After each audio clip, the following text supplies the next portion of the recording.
NATO facing flack over his refusal to hold Russia accounting for meddling with the 2016 US elections. US President Donald Trump claims that he is in fact misspoke during the joint news conference. And I said the word would instead of wouldn't. The sentence should have been, I don't see any reason why I wouldn't or why it wouldn't be Russia. So just to repeat it, I said the word would instead of wouldn't, and the sentence should have been, and I thought it would be maybe a little bit unclear on the transcript or unclear on the actual video. The sentence should have been, I don't see any reason why it wouldn't be Russia. Sort of a double negative. So you can put that in, and I think that probably clarifies things pretty good by itself. Now, Trump had invited worldwide criticism when he contradicted his own intelligence agency concerning the issue of Russian meddling in 2016 US elections. President Trump had stated that he saw no reason why it would be Russia. To protect our citizens from this, I hold both countries responsible.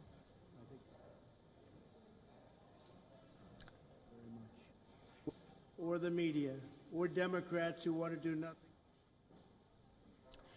Joining me live is Harry Houghton from Washington, D.C. Harry, clearly the issue of semantics or backtracking?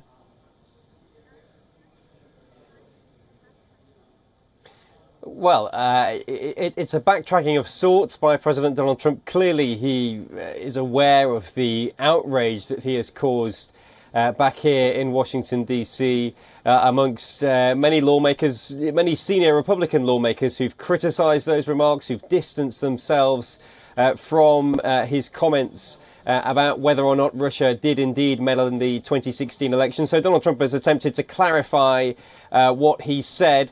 I'm not sure many people will buy that.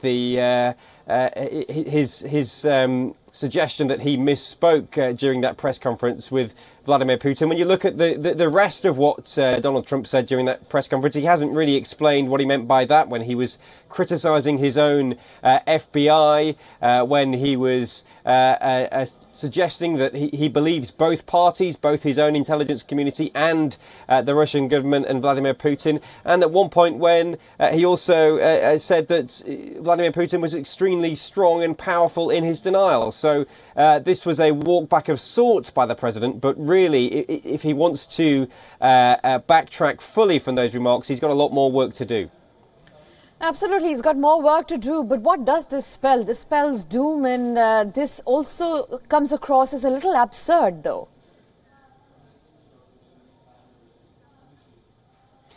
Yeah, I mean, I think, you know, many lawmakers in here in Washington not only won't buy that walk back from Donald Trump, they're in fact mocking him for what they think is a laughable defence of what happened in that press conference with Vladimir Putin on Monday. You know, it was truly astonishing to see the President of the United States stand next to Russia's President Vladimir Putin and criticise US intelligence agencies and question whether or not their assessment that Russia had interfered in the US election was right or not. And for many people, many of Donald Trump's critics, the damage was done there. There is nothing now he can say to recover from that because, you know, unless he is to appear next to Vladimir Putin again and to truly try and walk back those remarks when the world is watching and when he's standing side by side with Vladimir Putin. Unless he does that, he's going to be unable to convince anyone that this walk back or this apology is in any way sincere. Right, Harry. Thank you for joining us there and giving us all the details.